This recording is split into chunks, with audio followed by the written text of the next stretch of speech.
안녕하세요. 2024 학생 보호자 온라인 아카데미에 오신 여러분을 진심으로 환영합니다. 저는 다플러스 온 센터에서 근무하고 있는 파견교사 한주연입니다. 네, 바쁘신 와중에도 우리 아이들을 위해서 이렇게 귀한 시간 내주셔서 진심으로 감사드리고요. 저희가 지난 시간에는 진로 진학 가이드라는 내용으로 고교 학점제와 대입 전형의 이해에 대해서 살펴보았습니다. 아이들의 미래가 관련되어 있는 내용이니만큼 부모님들께 많은 도움이 되었으면 좋겠습니다. 혹시 지난 강의를 놓치시거나 다시 보기를 원하시는 분은 유튜브 다문화 교육지원센터에 오시면 언제든지 다시 시청하실 수 있습니다. 이번 강의 역시 진로 진학만큼이나 정말 중요한 내용을 저희가 주제로 잡았는데요. 바로 중독입니다. 혹시 부모라면 적어도 한 번쯤은 고민해 보셨을 것 같아요. 예를 들어 스마트폰 중독에서 게임 중독, 특히 흡연, 마약, 술 이런 다양한 중독에 대한 내용을 오늘 얘기해 보려고 합니다. 내 자녀가 중독에 노출되진 않을지 불안한 마음을 느끼셔봤을 것 같은데요. 그래서 이번 시간에는 중독 분야에서 아주 유능하신 전문가님을 모시고 함께 이야기 나누어 보도록 하겠습니다. 전문가님은 노원 을지대학교 병원 정신건강의학과 교수이시면서 노원구 중독관리 통합지원센터장을 역임하고 계시는 방수영 교수님이십니다. 그럼 저는 1부 방수영 교수님 강의 듣고 2부에서 다시 만나 뵙도록 하겠습니다. 이따 만나요. 네, 여러분 안녕하세요. 오늘 이 시간 중독 문제에서 우리 아이들을 지켜내기 이런 주제로 말씀을 나누게 된 노원을지대학교 병원 정신건강의학과에서 근무하는 방수영이라고 합니다. 혹시 여러분 중독관리 통합지원센터라고 들어보신 적 있으세요?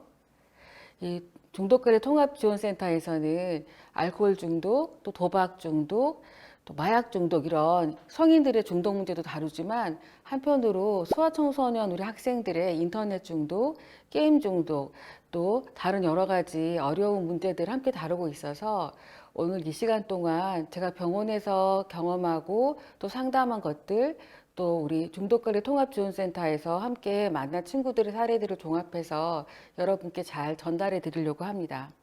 제가 항상 중독 강의를 시작할 때 뇌를 잠깐 설명을 해드리거든요. 아, 이거 좀 골치 아프다 혹시 생각하실 수도 있지만 조금만 귀 기울여 들어보시면 우리의 뇌가 얼마나 우리의 중독과 밀접하게 관련이 되어 있는지 또 나중에 회복하기 위해서는 얼마나 중요한 부분이 어느 부분인지를 또 학부형들께서 뭘 어떻게 하셔야 되는지를 감을 잡는 데 굉장히 도움이 되실 것 같습니다. 우리의 뇌는 이렇게 글로브처럼 생겼어요.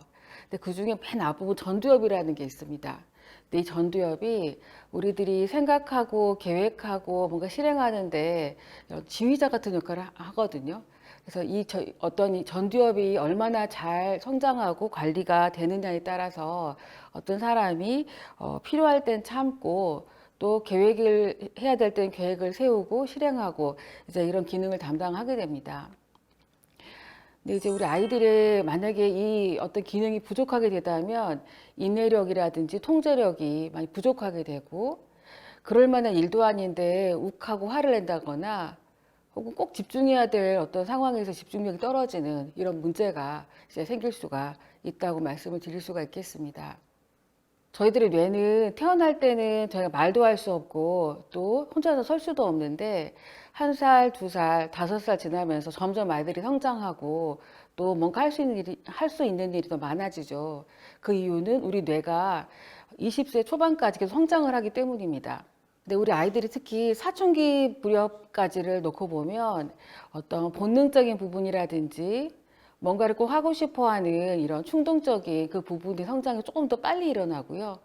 이 전두엽이라고 하는 뭔가 생각하고 또 참고 또 조절하는 부의 성장은 조금 더디 일어나는 특징이 있습니다. 또 만약에 이 뇌가 한참 발달하고 있는데 여기에 알코올이라든지 혹은 게임이라든지 여러 가지 요인 때문에 이 발달을 방해하게 된다면 아이가 장차 컸을 때 아이의 워낙에 갖고 태어난 잠재력보다는 충분히 발휘를 못하게 될 수도 있는 이제 그런 상황이 되는 거죠. 그럼 과연 우리 뇌에 어떤 부위가 중독이랑 관련이 되는지 여러 연구들이 많은데요.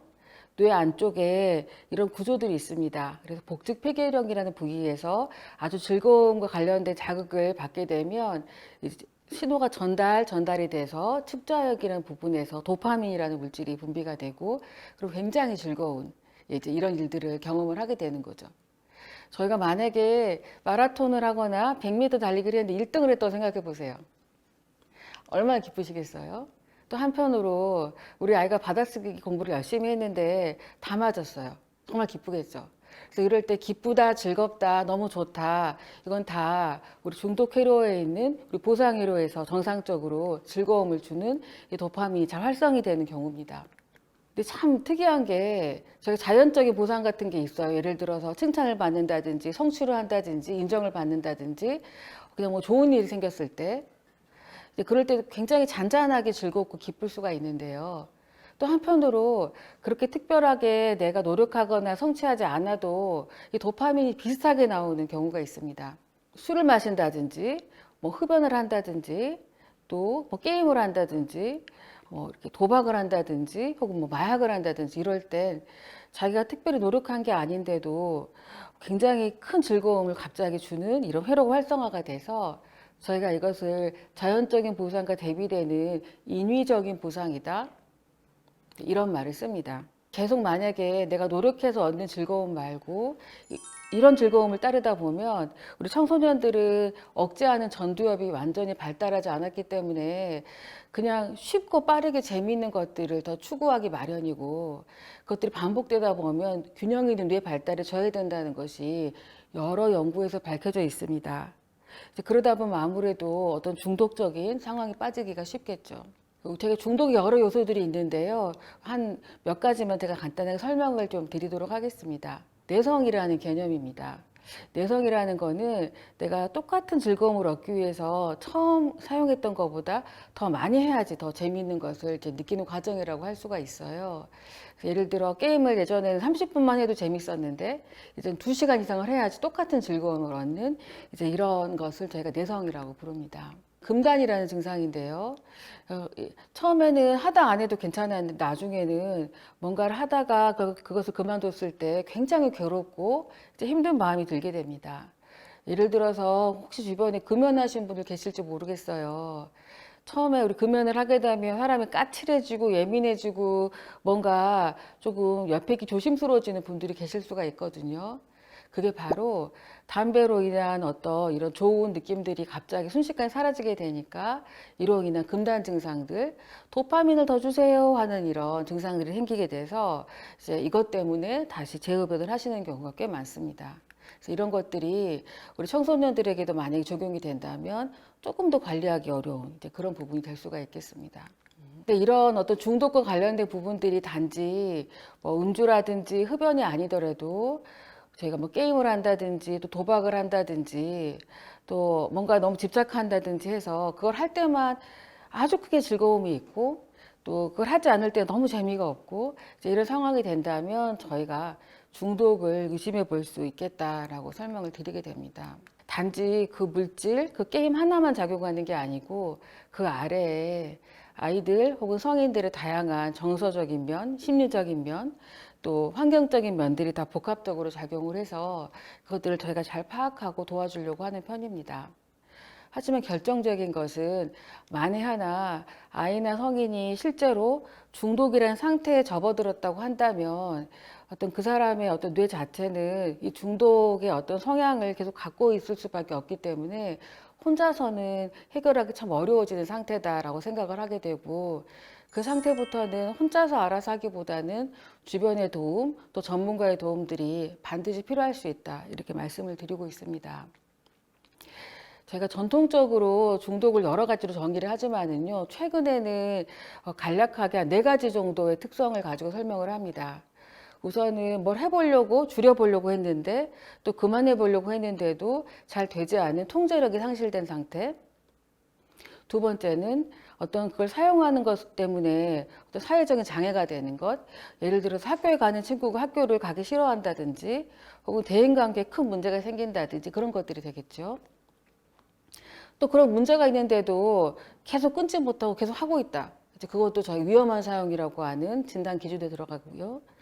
또 예를 들어 만약 술이나 뭐 담배 혹은 마약 같은 것들을 하는 경우라면 아까 말씀드린 해도 더 해야 즐거움을 갖는 내성 상태라든지 하지 않았을 때 굉장히 힘들어지는 금단 상태, 이런 양리학적 효과까지 그게 네 가지 어떤 어려움들이 존재할 때 저희가 중독을 더 의심을 하게 되고, 여러 가지 증상들 중에 2개 이상이 있게 되면 중독을 제가 진단을 하기도 합니다. 지금부터는 각각의 물질에 대해서 혹은 주제에 대해서 설명을 드리려고 합니다. 오늘 처음 말씀드릴 것은 술 그리고 담배, 흡연에 대한 것입니다. 그 어른들 혹은 아이들 일반적인 이런 전통적인 관련 담배를 피우는 경우도 있고요. 또 요새는 이제 전자담배라고 하는 전자담배를 피우는 경우도 있습니다.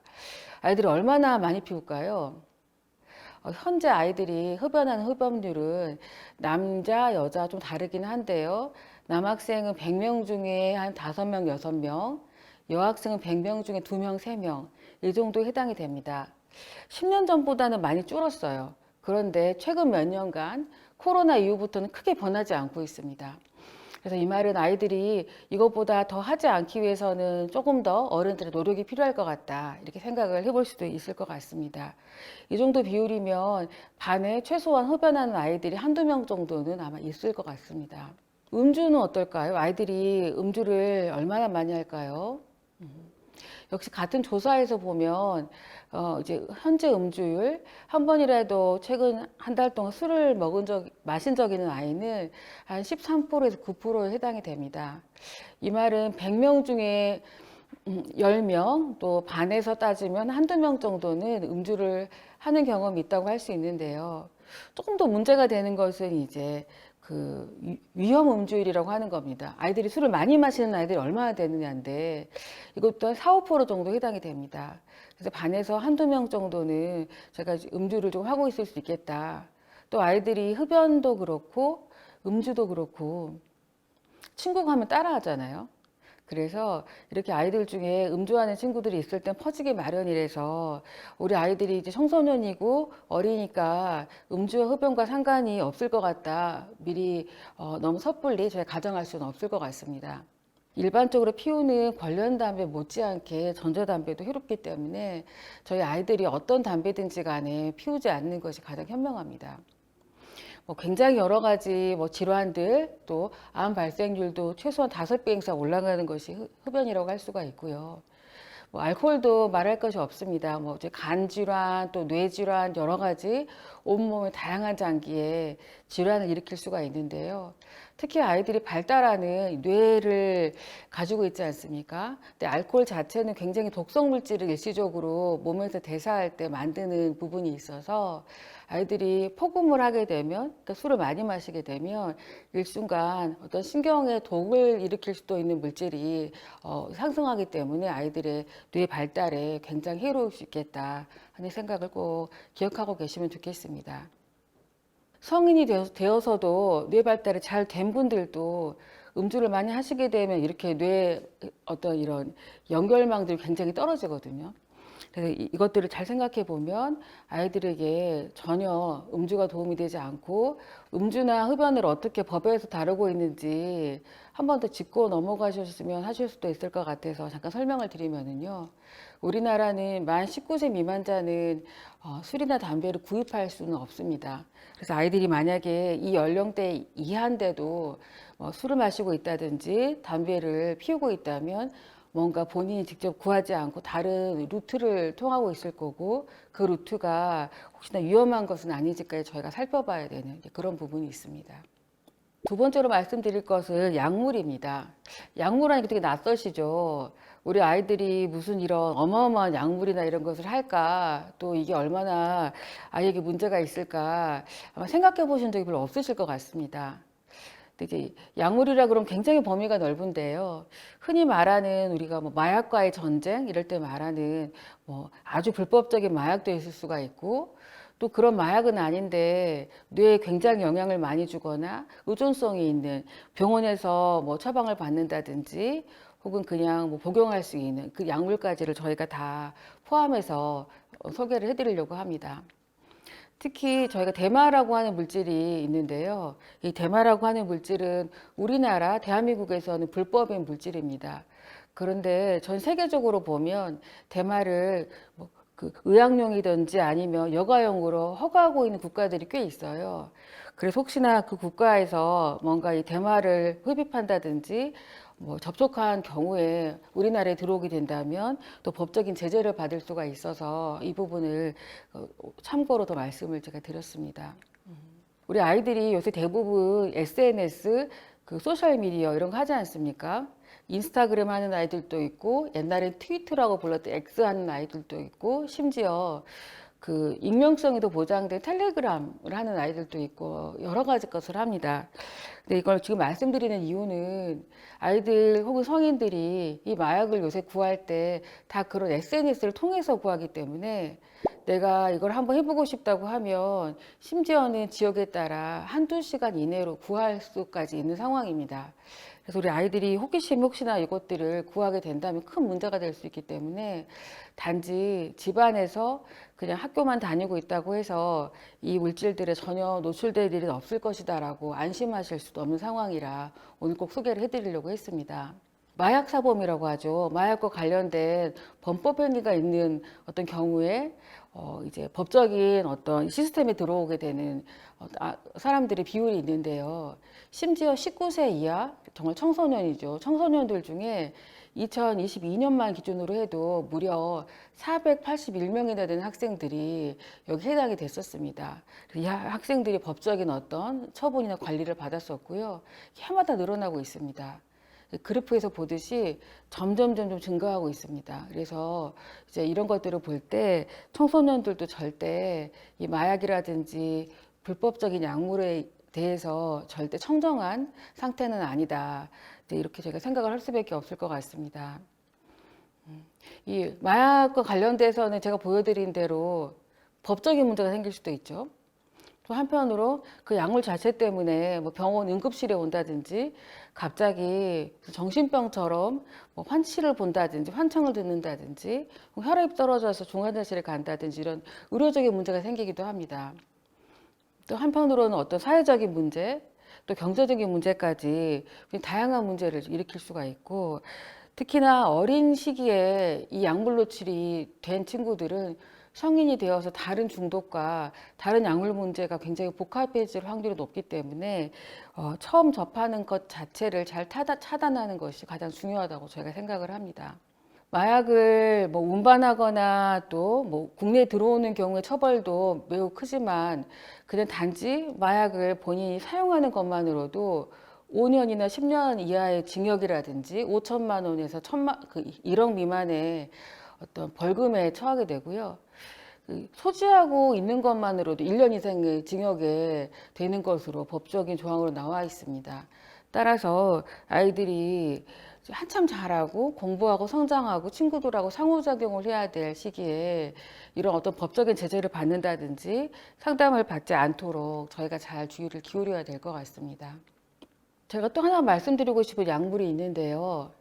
우리나라에서 지내시다 보면 한국 사람의 거의 99%는 다이어트 이야기를 하고 얼마나 살이 쪘는지 얼마나 날씬한지 특히 청소년들 여학생은 물론이고 남학생까지도 굉장히 관심이 많습니다. 그래서 어떤 아이들은 그냥 운동으로는 빼기 어려우니까 좀 약을 먹어서 다이어트를 해봐야 되겠다 이런 생각을 가진 학생들이 꼭 있는 것 같아요. 심지어는 제 진료실에 와서도 선생님 다이어트 약 처방해주면 안 돼요 이렇게 말하는 아이들이 항상 있습니다. 그 공식 통계를 보니까요, 이 전체 100명 중에 최소한 학생들 중에 1명은 이런 식욕 억제제, 흔히 말하는 다이어트 약 중에 하나를 복용한 경험이 있는 걸로 조사가 되고 있습니다. 근데 이 조사라는 건 아이들이 대답을 해야 되거든요. 보통 아이들이 다 대답하지는 않습니다. 따라서 저희가 100명 중에 1명이라고 할 때는 현실에서는 100명 중에 1명보다 훨씬 더 많은 아이들이 이미 이 다이어트 약물이라든지 식욕 억제제를 사용한 경험이 있겠다 이렇게 짐작을 할 수가 있습니다. 그러면 이게 절대 적은 수는 아닙니다. 근데 이게 저희가 항상 가끔 보여드리는 나비 모양의 이제 약물입니다. 그래서 먹는 약인데요.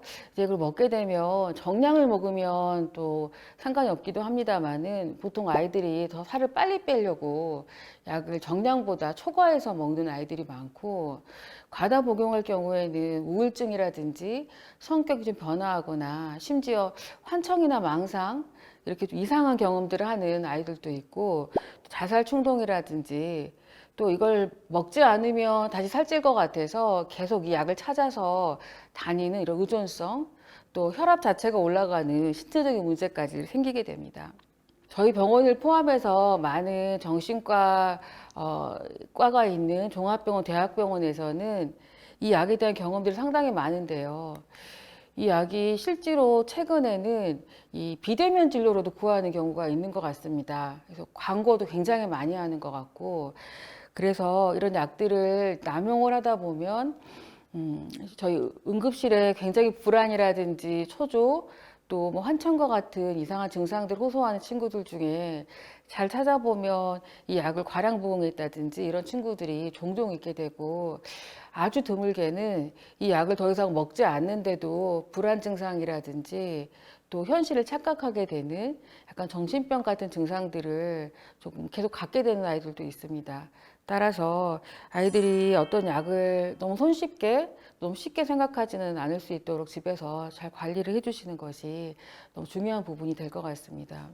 근데 이게 희한한 게, 저희가 뭐 술, 또 담배, 마약, 약물, 이거는 우리 뇌에 바로 자극할 수 있는 부분이 될 텐데, 어떤 분들은 뭐 도박이라든지 게임 이런 건 우리 몸에 들어오는 물질이 없는데 그래도 중독이 되나요? 이런 궁금증들이 있는 분들이 계시는 것 같습니다.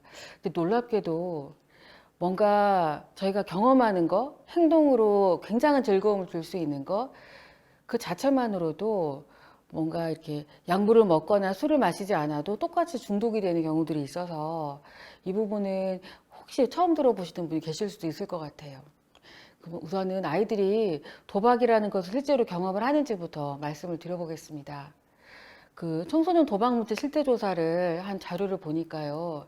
도박이라는 것은 쉽게 말하면 돈 내기 게임입니다.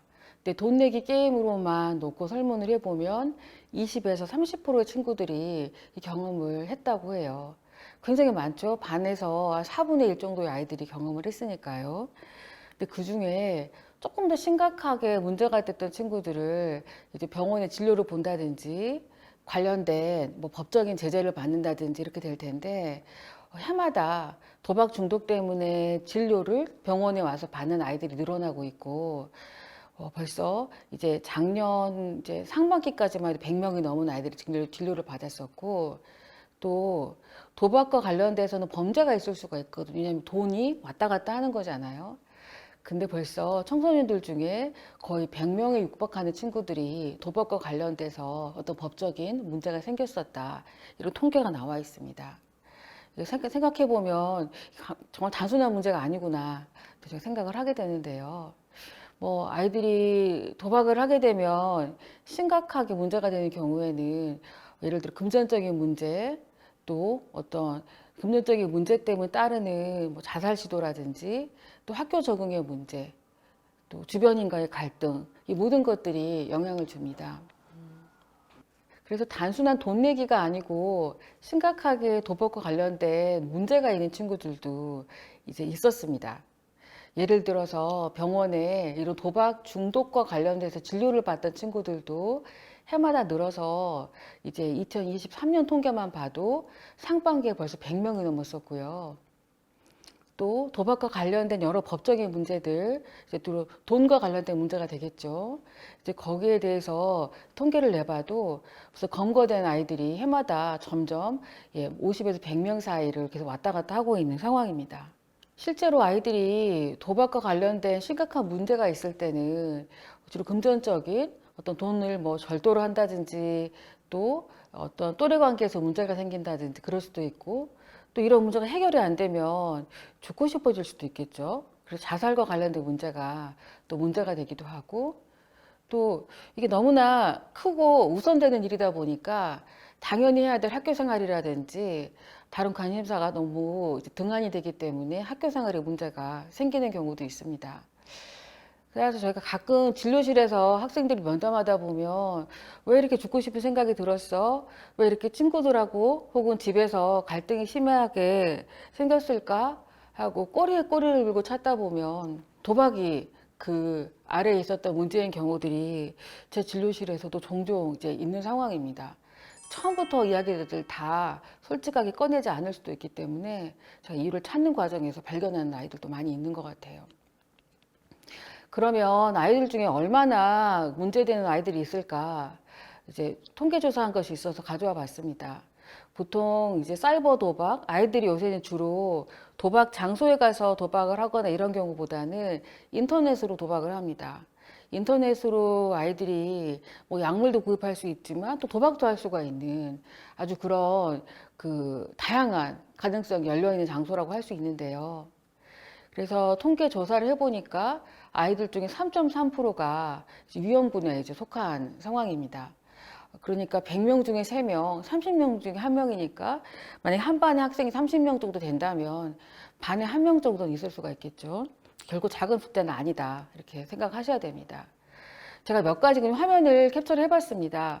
그냥 단순한 게임처럼 보이실 거예요. 달팽이가 이렇게 달려가는데 어느 달팽이가 이길 건지 그냥 본인이 걸면 됩니다. 근데 내가 그건 달팽이가 이기면 본인이 돈을 받는 거예요. 그런데 이런 도박과 관련된 이런 사이트에선 처음에 쉽게 한번 해보도록 공짜로 하는 꽁몬이라고 부르기도 하는데요. 공짜로 어떤 포인트 같은 것을 줘서 해보게 하고 보통 처음 해보면 따는 경우가 많습니다. 그리고 굉장히 재밌거든요. 신나고. 그래서 그 경험이 굉장히 크게 각인되는 경우에는 나중에 도박의 위험이 굉장히, 중독의 위험이 굉장히 올라간다 저희 생각을 합니다. 그래서 이런 굉장히 단순한 게임부터 또 복잡한 게임까지 있는데요. 그 여러 화면들을 보면 아이들이 공짜로 볼 수 있는 웹툰 사이트, 또 여러 가지 소설 사이트들이 있어서 클릭해서 들어갈 수 있는데 그 클릭하는 것 아래에 이 어마어마한 배너들이 있을 때가 많습니다. 근데 저희가 별 관심이 없으면 놓칠 수도 있지만 대부분의 배너들은 다 도박 사이트입니다. 그래서 아이들이 실수로 맨 위에 것을 클릭하려다가 조금이라도 아래 것을 클릭하거나 팝업을 실수로 클릭하면 자기도 모르게 도박 사이트에 좀 들어가게 되고 혹시라도 관심이 있으면 더 접근하게 되는 이제 이런 상황이 되는 거죠. 또 굉장히 다양한 도박들, 아까 보여드린 단순한 도박도 있지만 뭐 카지노라든지 일반적인 도박장에서 할 수 있는 도박들을 다 온라인에서 할 수가 있고 연령을 크게 제한하지 않고 할 수 있는 불법 사이트들도 많이 있기 때문에 이제 여기 아이들이 아주 무분별하게 노출이 돼 있을 수 있다 이렇게 생각을 하실 수가 있겠습니다. 청소년의 경우에는 모든 도박은 다 불법입니다. 그래서 청소년이 만약에 돈을 걸고 돈을 따는 일을 하고 있다고 하면 그게 본인이 중간 과정에서 다른 불법적인 일을 하지 않더라도 이미 불법인 상태다. 이제 그렇게 알고 계시면 되겠습니다. 가장 흔하게 아이들이 도박을 접하는 게 친구를 통해서예요. 뭐 수학여행이라든지 혹은 쉬는 시간, 여가 시간에 친구가 뭘 재밌게 하고 있단 말이에요. 근데 친구가 돈을 땄어요. 그리고 그 돈으로 나에게 떡볶이를 사준단 말이죠. 그러면 궁금해집니다. 그래서 친구가 하는 것을 따라서 하게 되고 또 어떤 친구들은 다른 친구를 도박으로 끌어들이는 것 자체가 수입이 되는 아이들까지 심지어 있는 정도예요. 그러다 보니까 친구가 하는 것을 보고 하게 돼서 저희가 조사를 해보면 어떤 학교는 학급의 절반 이상이 도박을 하고 있는데 본인들이 문제라고 생각을 못하는 경우까지 있었거든요. 그래서 그것들이 쌓이다 보면 유난히 도박에 푹 빠지는 어떤 중독에 더 취약한 친구가 생기게 되고 금방 따서 회복할 것 같으니까 친구에게도 빌리고 부모님께 거짓말하고 또 해결이 안 되니까 또 다른 방법을 찾고 그러다 보면 집중도 안 되고 학교 생활에도 흥미가 떨어지고 친구들 사이에서도 문제가 돼서 가끔은 친구에게 돈을 빌리다가 학교 폭력으로 신고까지 당하는 친구들도 가끔 있었습니다. 따라서 이제 이런 어떤 문제 행동들이 있으면 혹시라도 도저히 이해가 안 된다. 왜 아이가 계속 이렇게 뭔가 정신을 딴 데 놓고 지내고 있을까 싶을 때 이런 의심도 저희가 한 번씩은 해야 될 수가 있겠습니다. 제가 마지막으로 설명드릴 건 조금 더 보편적인 누구나 걱정하시고 누구나 고민하시는 이 게임 문제, 인터넷 사용 문제, 스마트폰 사용 문제에 대해서 말씀을 드리려고 합니다. 이 부분은 제가 문제도 좀 더 설명을 드리고 보통 어떻게 하시는 것이 가장 도움이 되시는지까지 말씀을 드리도록 하겠습니다. 그 게임이라는 것이 지금까지 말씀드린 다른 불법적인 것들과는 달리 어느 정도 한다면 괜찮은 겁니다. 그래서 무조건 게임을 못하게 한다. 사실 그게 저희 대부분의 경우에 어떤 치료나 상담의 목표는 아니거든요. 그래서 게임을 잘 조절해서 할 수 있도록 제가 상담을 하는 것이 현실적인 목표가 될 때가 많습니다. 왜냐하면 아이들에게 허용된 게임들이 합법적인 게임들이 많이 있기 때문이죠. 하지만 아이들 중에 또 문제가 되는 이제 아이들이 있습니다. 너무 지나치게 게임만 생각하고 다른 것은 전혀 생각하지 않고 관심사는 오로지 거기에 있다 보니까 다른 어떤 친구 관계 또 학업 이 모든 것들에서 문제가 되는 경우죠. 그래서 그 설문에 따르면 한 3~4% 정도의 아이들이 문제적인 사용인 것 같다 이런 보고를 하고 있고요. 이 친구들은 본인이 지금 잘못 사용하고 있다는 것도 알지 못하고 실제로 굉장히 통제가 안 되는 사용군에 해당이 되는 걸로 통계조사 결과 나와 있습니다. 3.5%, 100명 중에 3.5명. 그러면 이 경우도 한 반에 1명 혹은 2명 정도 있을 수 있는 비율이라서 절대 낮다고는 이제 할 수가 없겠습니다. 여러 가지 사례들을 제가 수없이도 많이 만나봤는데요. 보통 아주 잘 지내는 아이들 중에도 어느 순간 굉장히 강한 게임에 대한 즐거움을 얻고 게임을 어떤 통제하기 어려운 아이들도 있고 또 어릴 때부터 다른 일을 할 때는 실수하고 혼나고 또 잘 못하는 것처럼 느껴지다가 게임을 했더니 본인이 너무 잘하는 거예요. 친구들도 인정을 해주고. 그래서 거기에 오로지 관심이 거기에 꽂혀서 다른 것들은 굉장히 등한히하게 되고 그로 인해서 밤에 잠을 안 자고 게임을 하면 낮에 학교 생활을 할 수가 없겠죠. 이제 그래서 생긴 다양한 문제들을 가지고 상담을 하는 경우도 참 많이 있습니다. 근데 이제 게임은 무슨 술을 마시는 것도 아니고 마약을 흡입하는 것도 아닌데 그냥 게임만 그냥 하다가 그만두면 그만둘 수 있으면 되지 않을까 생각을 하시겠지만 이것도 마찬가지로 뇌의 여러 가지 변화를 일으키는 것으로 많은 연구에서 나와 있습니다. 그래서 판단력이 떨어지거나 대처 능력이 떨어지거나 충동을 조절하는 능력이 떨어지거나 심지어는 지능이 떨어진다는 연구 결과들까지 있습니다. 이게 왜 그럴까? 이제 많은 연구자들은 이렇게 이야기를 합니다. 책을 읽거나 축구를 하거나 줄넘기를 하거나 일상적인 활동을 하면 우리 뇌의 전 부위가 다 활동을 하거든요.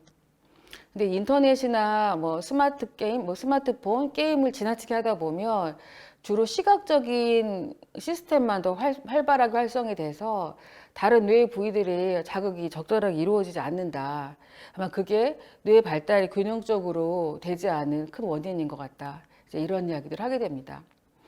그래서 어떤 연구는 실제로 지능이 좀 떨어지는 것 같다. 특히나 어휘라든지 이해력은 초반부터 떨어지는 것 같고, 너무 길어지는 경우에는 실제로 수학, 우리 이제 수학 계산하는 거죠. 수리력까지 떨어지는 것 같다. 이런 보고도 있습니다. 왜냐하면 저희가 가장 생각하고 판단하고 또 처리할 정보들을 잘 처리해야 되는 전두엽이 충분히 자극받지 못하고 게임 자극이 알아서 이끌어주는 대로 따라가다 보면 뇌의 발달이 점점 균형이 깨지기 때문에 그것 때문에 인지 기능이라든지 학습 능력에 영향을 주는 것 같다는 연구들이 있습니다. 제가 이렇게 설명하면 우리 학생들이 항상 프로게이머는 게임 그렇게 많이 하는데 그러지 않잖아요. 꼭 이런 얘기 하거든요. 그래서 게임을 전문적으로 하는 프로게이머들이 계시는데 이분들은 제가 프로게이머 분들 몇 분을 상담을 하고 있기도 합니다. 근데 이분들은 엄청나게 성실하세요. 계획성 있게 게임을 하고 연습을 하고 게임에서 뭐가 잘 안 되면 다음엔 어떻게 하면 더 잘할 수 있을지 굉장히 연구하고 고민을 하십니다. 단지 게임을 많이 해서 되는 일은 보통 아닌 것 같아요. 그래서 실제로 뇌 영상을 비교해 보면 프로게이머 분들은 전두엽이라든지 어떤 잘 생각하고 판단하고 해결할 수 있는 뇌 부위가 오히려 훨씬 발달해 계신 것을 알 수 있고 그냥 자신이 해야 될 걸 안 하고 충동적으로 게임만 많이 하는 경우에는 전혀 그게 해당이 되지 않는다 이렇게 알려져 있어서 그냥 게임을 많이 한다 안 한다 보다 얼마나 다 조절하고 계획성 있게 할 수 있는지 아닌지가 정말 중요한 부분인 것 같습니다. 이런 뉴스가 나온 게 있는데요. 어떤 이제 그 함께 사는 어떤 가족인데 그 내가 하는 게임을 방해했다고 어떤 가정 폭력이 있었던 경우가 있었습니다. 근데 그 경우를 들여다보니까 게임을 방해한 것이 굉장히 화가 나셨다고 기사에 나와 있었는데요. 그렇게 게임이 가족이라든지 어떤 본인의 판단력보다 훨씬 더 우위에 있는 경우가 저희가 게임 중독의 어떤 가능성이 굉장히 크다 생각을 할 수가 있겠습니다. 그 저희 노원구 중독관리통합지원센터에서는 해마다 2,000명, 3,000명 되는 친구들에게 혹시나 어려움이 있는지, 특히 게임 중독이라든지 중독과 관련된 어려움이 있는지 설문조사를 하는 편이고요.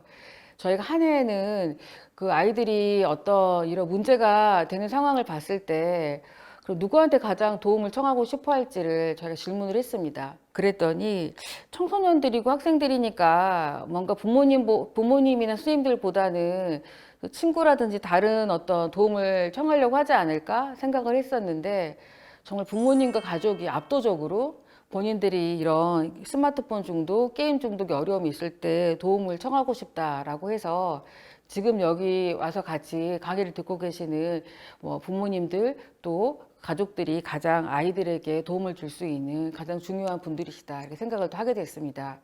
도움을 주려면 정확하게 아셔야지 도움을 줄 수 있거든요.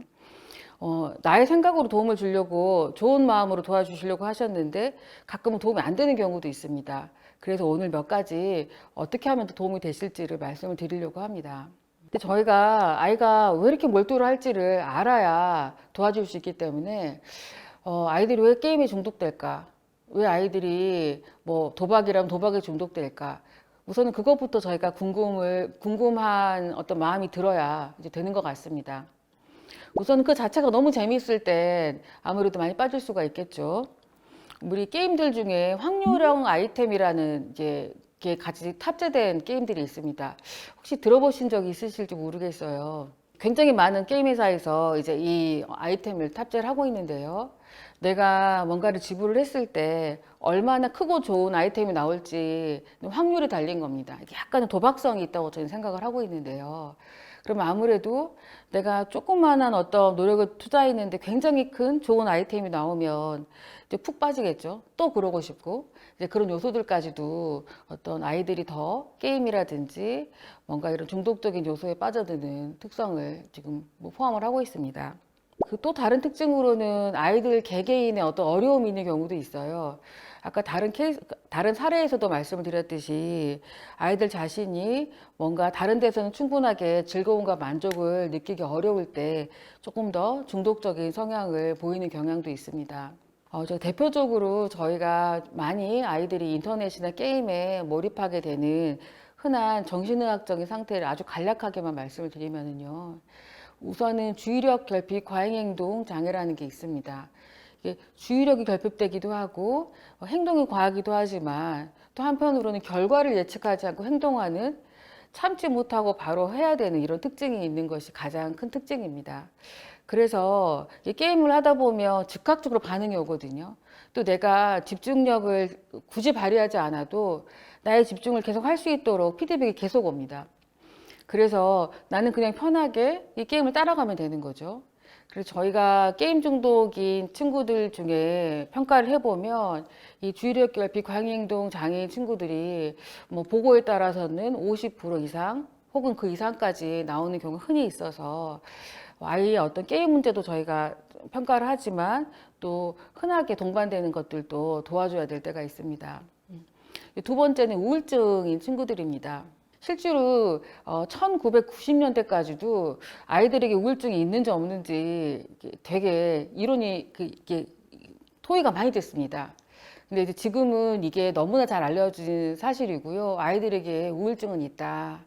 근데 아이들의 우울증은 성인들이 막 슬프고 눈물 나고 하는 이런 우울증보다는 그냥 뭐든지 하기 싫어지고 그냥 의욕이 없어지는 이런 타입의 우울증이 훨씬 많다. 이렇게 알려져 있습니다.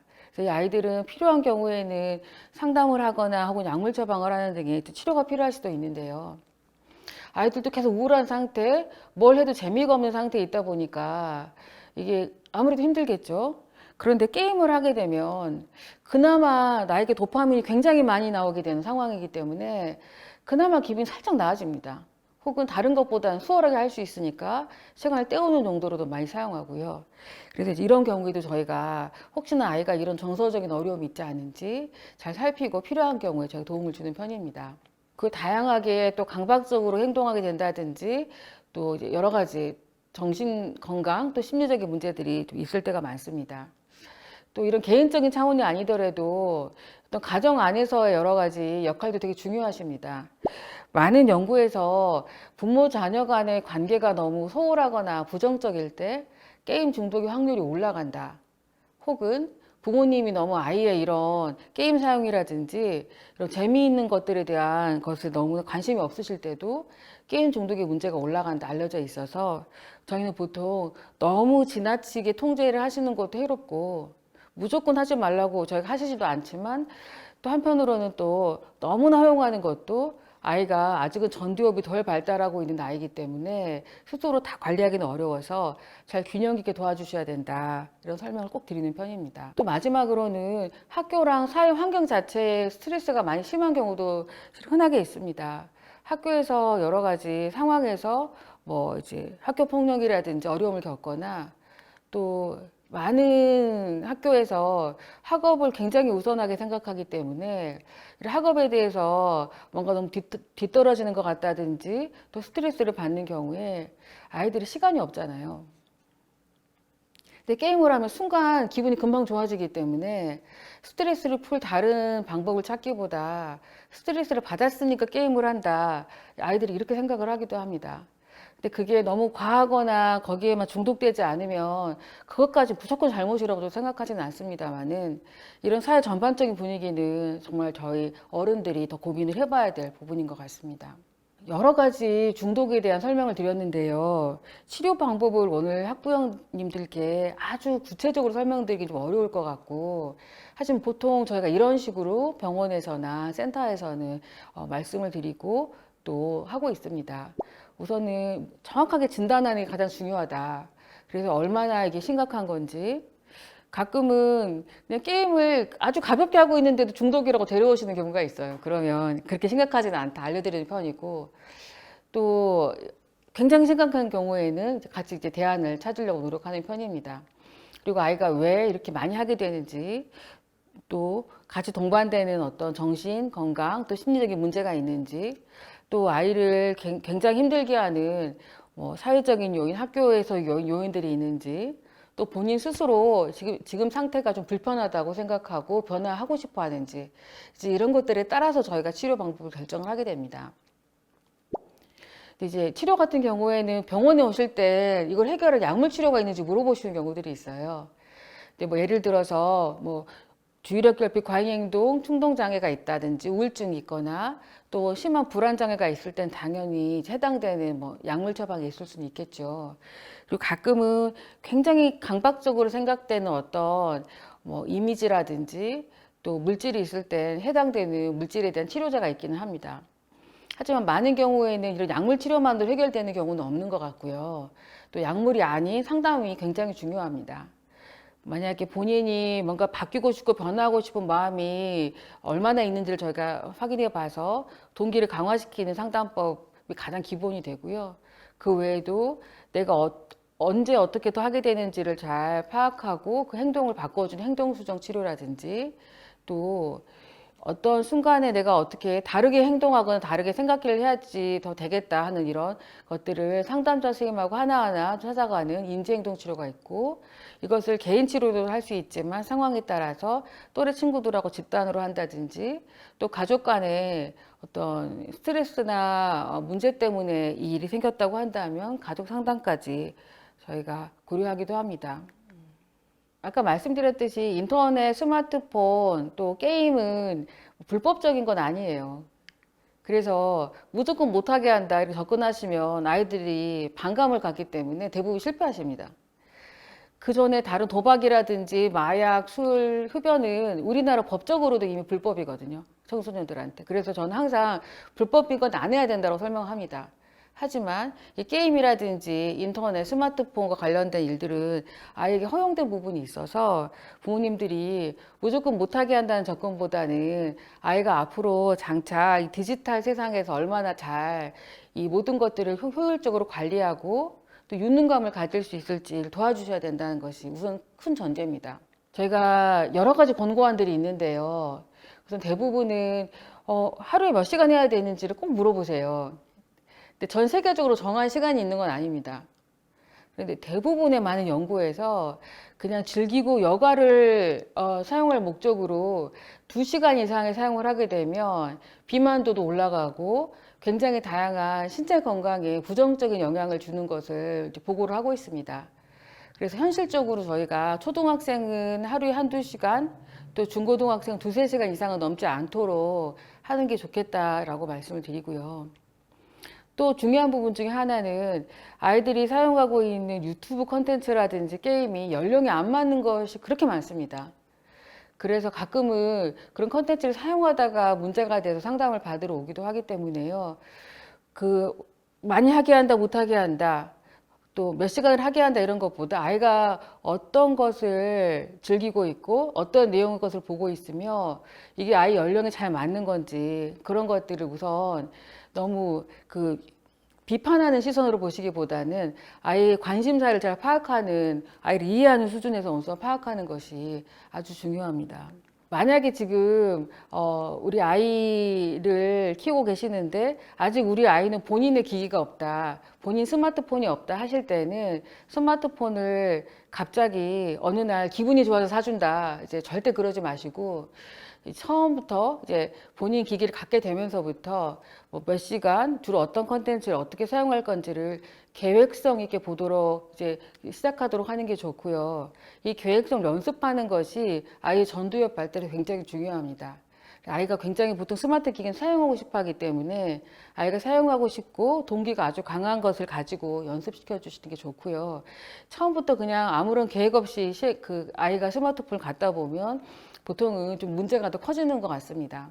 근데 어떤 날은 기분이 좋으시면 마음대로 해, 오늘 하루 종일 해 하셨다가 어떤 날 막 짜증나고 속상하시면 오늘은 하지 마 이제 이렇게 하신다고 하시는 경우가 있다면 앞으로는 그러지 않으셔야 됩니다. 어떤 원칙이 있으면 원칙대로 아이가 좀 얄미워도 원래 어떤 본인한테 하기로 한 시간대가 정해져 있으면 그 시간은 그냥 허용을 해주셔야 되고, 또 아이가 굉장히 이뻐 보여도 특별히 더 시간을 허용해 주시기로 하신 게 아니면 일관되게 미리 약속한 규칙대로 부모님이 기분과 상관없이 상황과 상관없이 아이를 지도해 주시는 것이 가장 아이가 어떤 규칙을 배우고 또 조절력을 배우는 데 도움이 됩니다. 아이가 너무 많이 사용하고 있다, 그러면 이렇게 많이 사용하고 있으니까 당장 못하게 해야 되는 거 아니냐, 항상 그 질문들을 하시는데요. 저는 항상 먼저 아이가 왜 많이 하고 있을지를 생각을 해보는 게 먼저다 라고 설명을 해드리는 편입니다. 굉장히 다양한 분류가 있을 수 있는데 주로 저희 센터에서는 이렇게 4가지 정도로 설명을 해드리는 것 같아요. 사람 사귀고 싶고 사람들하고 대화하고 싶고 그래서 하게 된 사교형이 있고, 또 나는 전국에서 100등 이내에 꼭 들어야 돼 하고 기어이 100등까지 만들어 놓고 자는 성취형이 있습니다. 또 한편으로는 짜증나고 스트레스 받을 때는 무조건 게임으로 스트레스를 풀어야 된다고 하는 분노형이 있고, 또 거의 나온 모든 게임을 다 해보는 또 탐구형까지 있습니다. 이 아이들의 욕구가 다 다르기 때문인데요. 그래서 만약에 아이가 이런 어떤 욕구들을 이 온라인 세상 안에서만 충족하려고 한다면 이 욕구를 온라인 바깥에서 충족할 수 있도록 저희가 도와야 조금이라도 문제를 해결할 실마리가 있습니다.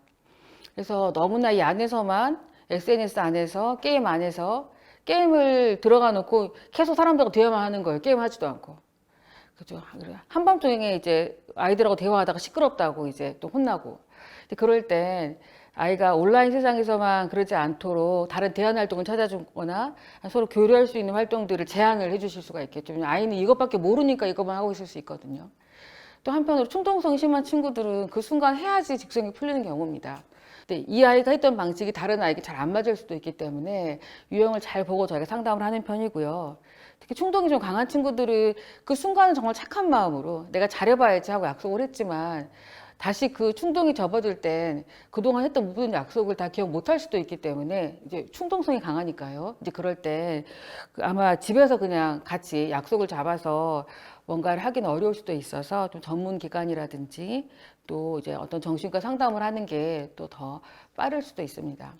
그래서 생각을 해보면 인터넷, 스마트폰, 게임과 관련된 문제는 제가 다른 불법적인 약물이라든지 물질 사용과 좀 다르게 설명을 드리고 있는데요. 그 이유가 앞으로 우리 아이들이 살아갈 세상은 어쨌든 디지털 어떤 이런 월드 안에서 살아가게 됩니다.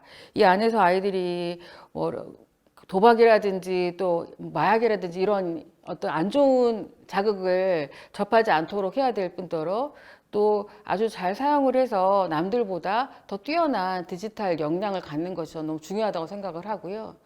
여기서 놀 수도 있지만 사회 참여도 할 수 있고 또 검색을 해서 더 풍부한 지식을 얻을 수 있고 실제로 학습도 일어나는 경우도 많습니다. 그래서 아이들이 무조건 이걸 덜하게 하는 것보다는 유능하게 잘 사용하되 조절을 할 수 있도록 하는 것이 항상 좋겠다 생각을 합니다.